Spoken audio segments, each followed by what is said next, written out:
Soyez les bienvenus dans Combats Futurs, il y a bien des S, podcast innovation de son commandement. Une balado-diffusion qui prolifère et interfère, qui infuse et qui diffuse. Ce jour ou bien la nuit, nous revenons à Sissonne, un certain 9 et 10 juillet, où TechTair 2025 eut lieu. Pour nous décrire cet événement, ses intentions, ses acteurs, ses réalisations, qui de mieux que le colonel Rémi Pellabeuf, chef du laboratoire du combat futur au sein du CCF. Mon colonel, bonjour. Bonjour. Alors, laboratoire, mais qu'élaborez-vous ? C'est une excellente question. Pourquoi laboratoire du combat futur ? Tout simplement parce que nous constatons dans le monde qui nous entoure une évolution accélérée des technologies et donc des menaces et de diffusion de technologies. Et donc, nous avons besoin de remettre en cause notre manière de faire, notre manière de combattre. Et tout cela, ça s'expérimente, d'où laboratoire, tout simplement. Alors, ne pas être pris de vitesse, on va parler de TechTair. C'est un forum. Quels sont les univers que vous faites se rencontrer et à quelle vitesse ? Alors effectivement, c'est un forum parce que le but était bien de se faire se rencontrer plusieurs mondes. Alors, de quel monde s'agit-il et pourquoi ? Nous avons trois mondes qui ne communiquent pas toujours ou pas parfaitement. Le monde des innovateurs, de l'armée de terre. Dans les régiments, il y a énormément de gens innovants qui ont des idées et qui, d'eux-mêmes, étant confrontés aux difficultés sur le terrain ou comprenant les évolutions qui sont en cours, ont des idées, veulent les mettre en œuvre et parfois sont confrontés à des difficultés de réalisation. Il y a les innovateurs des entreprises de toute taille, où toutes n'ont pas forcément accès au monde de la défense et qui ont des solutions technologiques et qui ont besoin de comprendre dans quelle direction aller avec ces solutions et ce qu'elles peuvent apporter. Et puis il y a aussi des chercheurs dans les instituts de recherche. Nous avons plusieurs instituts de recherche nationaux d'excellent niveau qui amènent des nouveautés. Et donc c'est ces trois mondes-là que nous voulions mettre en relation dans un événement dédié pour permettre petit à petit de créer une communauté des innovateurs du domaine aéroterrestre, c'est ainsi qu'on appelle le domaine de l'armée de terre et de là où elle combat, pour décloisonner que les opérationnels comprennent ce que la technologie peut leur apporter et vice-versa, que les ingénieurs et chercheurs comprennent dans quelle direction faire évoluer les technologies pour qu'elles soient utiles concrètement sur le terrain. Est-ce que ça a été facile de les convaincre ? Oui, ça a été facile parce que dès qu'on présente le sujet, on sent qu'il y a du répondant et nous avons eu quelques questionnements sur pourquoi un événement en plus, mais dès les premiers jours avec la tonalité que nous avons réussi à mettre de l'organisation qui était un peu différente, qui à dessein s'éloignait d'un salon de l'armement et qui a cherché vraiment sur des thématiques à faire se parler les gens, cela a bien réussi. Nous ne l'avions pas appelé forum à l'origine, mais dans les enseignements que nous tirons de cette première édition, nous avons retenu que les prochaines s'appelleraient forum parce que cela a été un forum et en ce sens-là, c'est une réussite. Alors, ce n'est pas uniquement des gens autour d'une table ronde qui discutent. Ah non. Pour cela, comment est-ce qu'on fait ? Effectivement, il y avait des stands avec des gens qui présentaient. Mais déjà, on les a regroupés par thématiques, les grandes thématiques, la robotisation, la dronisation, tout ce qu'on peut imaginer sur les radars, la communication, le commandement. Et donc, autour de thèmes et non pas des technologies, les gens se retrouvaient donc déjà orientés vers une finalité. Sur ces représentants, ce n'était pas des grands stands tels qu'il y a dans les salons d'armement, c'était une table de campagne ou assimilée, ou c'était une petite tente quand c'était à l'extérieur. Et puis, au milieu, il y avait des militaires des régiments qui venaient présenter aussi leurs propres innovations. Et donc, c'était mêlé civils et militaires. Et puis, nous avons organisé un espace pour faire des expérimentations démonstratives ou des démonstrations expérimentales. Ce n'était pas une logique de démonstration, mais de confrontation au terrain avec un regard opérationnel mis dans un petit scénario pour faire connaître et susciter les échanges.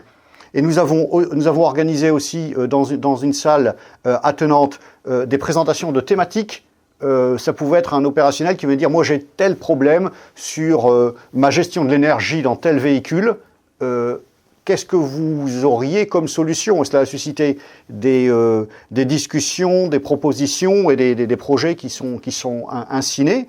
Et puis nous avons aussi organisé un espace que nous avons appelé d'idéation, où sur des problématiques très concrètes que nous avons identifiées, comment communiquer entre les éléments les plus à l'avant et les postes de commandement à l'arrière, ou les éléments les plus à l'arrière, comment résoudre ces sujets. Et nous avons mis autour de la table, avec des gens, des officiers de réserve que nous avons, qui dans le civil mènent ce travail de maïeutique et donc d'intelligence collective, de susciter l'intelligence collective.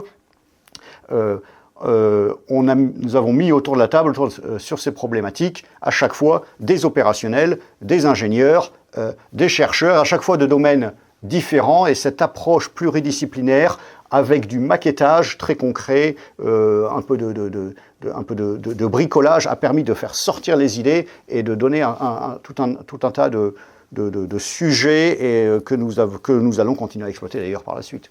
Donc, on a créé une mise en relation des militaires qui étaient dans le salon, mais là pour répondre aux questions en même temps que pour en poser, et en ce sens-là, ça a été très fructueux. Alors si j'ai bien compris, on réfléchit, mais surtout on agit. Alors, est-ce que le but avant tout, c'est pas cette fameuse supériorité sur le champ de bataille? Alors évidemment, l'innovation pour l'innovation n'a pas de sens. On ne cherche pas l'innovation technologique en particulier. On cherche effectivement à vaincre sur le terrain et donc à apporter sur tous les espaces du champ de bataille une supériorité face à l'ennemi. Et cela passe par l'innovation inévitablement et par l'innovation technologique en particulier, mais à la fin l'innovation, elle mêle à la fois les aspects technologiques, les aspects tactiques, c'est-à-dire la manière dont on les emploie et la manière dont on s'organise pour cela. Et c'est la convergence des trois qui permet de vraiment créer l'innovation qui apporte potentiellement la supériorité sur le champ de bataille. C'est effectivement tout à fait de cette manière-là. Et est-ce qu'on sent justement dans ces innovations la désinhibition de l'emploi de la force? Est-ce que ça, c'est vraiment une nouveauté?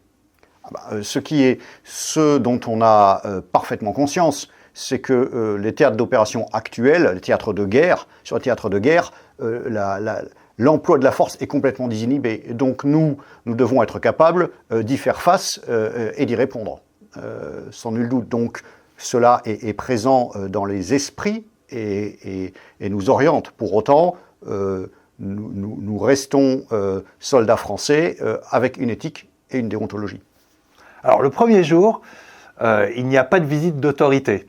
Dans ce contexte, on peut le dire un peu moins tendu, à quel type d'échange assiste-t-on? Effectivement, c'est important de le souligner parce que c'était une volonté du général Barat, commandant le combat futur, qu'il n'y ait aucun général le premier jour et aucune autorité, même civile, pour que les échanges soient naturels. Et cela a vraiment fonctionné parce que nous avons vu un changement quand le chef d'état-major de l'armée de terre est passé le lendemain. Eh bien forcément, un certain nombre d'industriels cherchaient à présenter avec fierté et de manière justifiée leurs innovations, mais du coup inhiber un peu l'aspect d'échange plus informel qui a vraiment été possible le premier jour et qui s'est poursuivi le deuxième, mais de manière favorable parce qu'il y a eu le premier jour sans autorité. Alors, est-ce que dans toutes ces présentations, vous êtes prêt à tolérer l'échec? Alors bien évidemment, parce qu'on ne réussit pas à innover, on ne trouve rien si on n'est pas prêt à accepter l'échec, on apprend des erreurs. Alors les échecs, elles n'ont pas forcément eu lieu pendant le forum, encore que justement on n'avait pas voulu que les démonstrations soient des démonstrations, soient appelées démonstrations, mais bien des expérimentations, parce que l'échec peut arriver, et c'est bien par l'échec qu'on progresse. Et en fait, le laboratoire du combat futur, sa localisation, c'est pas lors d'un événement comme à Tech-Terre, ce n'est pas là où mon entité est localisée, mais c'est toutes les unités de l'armée de terre qui sont devenues le laboratoire du combat futur où chacun, jusqu'au soldat au plus bas niveau, a conscience de l'évolution qui se passe sur le champ de bataille, l'évolution de la menace et se sent la responsabilité de pouvoir y répondre. Alors, vous parliez de lieu, le lieu tout particulier qu'a trouvé Tecter pour être cet été, c'était le centre d'entraînement aux actions en zone urbaine, appelons-le Sanzub. Hein. Qu'est-ce que cet environnement et le 94e régiment d'infanterie quand même aussi ont apporté à ce forum? Eh bien écoutez, ce qui était important, c'était que ce soit l'armée de terre qui reçoive. Et reçoivent dans un de ces centres d'entraînement, là où toutes les unités passent pour s'entraîner à combattre. C'était important aussi que ce soit pas trop éloigné de Paris, on était à 2 heures pour quand même que la plaque parisienne puisse rejoindre, mais en même temps, nous voulions aussi créer une coupure et que les gens qui choisissaient de venir à Tecter restent suffisamment longtemps pour s'immerger complètement, entrer dans l'état d'esprit et véritablement échanger sans faire un passage d'1 heure ou 2 qui n'aurait pas eu de sens. Et pour vraiment pousser cette logique, nous avons aussi proposé des places d'hébergement en chambre de passage, en chambre de troupe, de manière très rustique, ce qui n'est pas dans les habitudes. Et nous avons proposé le premier soir un dîner convivial et rustique où il était possible d'aller manger à la cuisine de campagne et de manger la roulante, comme on l'appelle dans le jargon, ou d'aller manger une ration, tout cela dans une ambiance de la convivialité militaire sur le terrain telle que nous la connaissons, et ça a également aussi été apprécié. Alors mon colonel, des créations am nihilo, il y en a, mais est-ce que l'innovation, c'est pas aussi parfois utiliser mieux l'existant ou le détourner de sa vocation première? Vous avez entièrement raison. Une innovation n'est pas forcément tirée directement de l'idée originelle. Tout le monde connaît l'histoire du post-it dans le monde civil. Eh bien, c'est un peu pareil dans le monde militaire. On peut avoir une innovation et puis finalement, en la mettant en situation, on se rend compte qu'elle sert mieux à autre chose.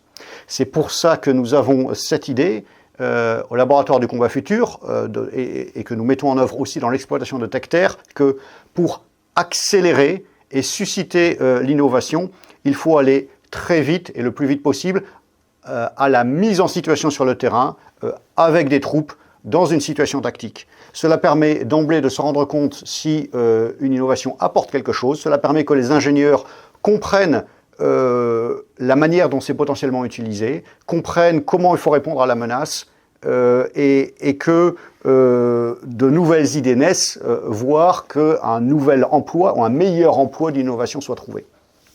Alors, est-ce que vous avez des innovations que vous voulez particulièrement mises à l'honneur, que vous avez pu voir pendant ce Tecter? Alors, il y avait tellement d'innovations et d'idées que ce n'est pas des innovations que je voudrais mettre en honneur, mais des relations qui se sont faites. J'ai 3 exemples de relations. D'abord, de 2 petites entreprises, des ingénieurs qui se sont retrouvés dans le même pôle et donc autour de mêmes thématiques sur des questions de systèmes d'information et de support et de numérique, et qui, en discutant, se sont rendus compte qu'ils avaient une compatibilité technologique et qu'ils pouvaient ensemble créer quelque chose d'encore mieux. J'ai un autre exemple de 2 inventeurs, de 2 innovateurs des forces qui se sont rendus compte qu'ils avaient besoin de se parler, qu'ils avaient des expérimentations à mener en commun, un régiment d'hélicoptères qui avait besoin de drones lidar pour mieux analyser la géographie, expérimentation qui justement était en cours de montage au 28e groupe géographique. Ces 2 régiments se rencontraient la semaine d'après pour réfléchir à la manière d'augmenter leurs propres capacités. Et nous avons ensuite exploité aussi cette relation pour plus loin, pour travailler sur la géographie militaire. Et j'ai un 3e exemple d'une relation fructueuse à donner, c'est un sous-officier d'un régiment de chars qui a inventé ou a eu l'idée d'utiliser une voiture télécommandée pour déployer soit des capteurs, soit des mines dans l'environnement du char pour anticiper la manœuvre, et qui a pu se mettre en relation avec une entreprise du sud-ouest, alors que lui-même est du nord-est, qui justement a des produits à proposer et qui va donc aider à créer des petites séries pour améliorer l'expérimentation et aller jusqu'à une expérimentation tactique complète. Et donc c'est plus que des exemples d'innovation, c'est des exemples de mise en relation qui ont été permises et qui montrent l'effet de levier assez extraordinaire qu'a constitué cette première édition du Forum TechTer. Alors, entre deux TechTer, il s'écoule 2 ans. Qu'est-ce qui se passe pendant cette période? Alors, effectivement, nous nous sommes demandé, déjà, est-ce que ça va fonctionner? Bon, la réponse est oui, cela a fonctionné. Quand faisons-nous l'édition suivante? Devons-nous la faire dès l'an prochain? Et nous nous sommes dit que nous avions besoin de laisser le temps au temps, c'est-à-dire prendre le temps que soient correctement exploités toutes ces relations et tous les projets naissants, et qu'un an serait trop court en nous lançant déjà dans l'organisation de l'événement suivant. Et donc nous avons décidé que tous les 2 ans serait un bon pas. Pour autant, nous nous sommes aussi rendus compte qu'il y avait une soif d'accès à l'expertise opérationnelle de la part de nos entreprises. Et donc, nous sommes en train de monter avec la FEX, Force d'expertise du combat Scorpion, qui fait partie du laboratoire du combat futur, qui, elle, est située à Mailly, des journées terrain TechTer où nous proposerons, peut-être 2 fois dans l'année, c'est en cours de montage, aux entreprises de venir au contact d'opérationnels pour une petite mise en situation ou pour une petite confrontation pour qu'elles puissent avoir du répondant et qu'on ait déjà cette première étape de l'accélération par la mise en commun des 2 ou des 3 mondes. Merci colonel Pellabeuf, chef du laboratoire du combat futur, d'avoir été notre vigie à l'œil bionique, panoptique et roboratif de l'enrichissant Forum TechTer 2025. Nous disparaissons dans les méandres des ondes et réapparaîtrons dans les interstices. C'était Combat Futur au pluriel et de son commandement. Inondons, inventons.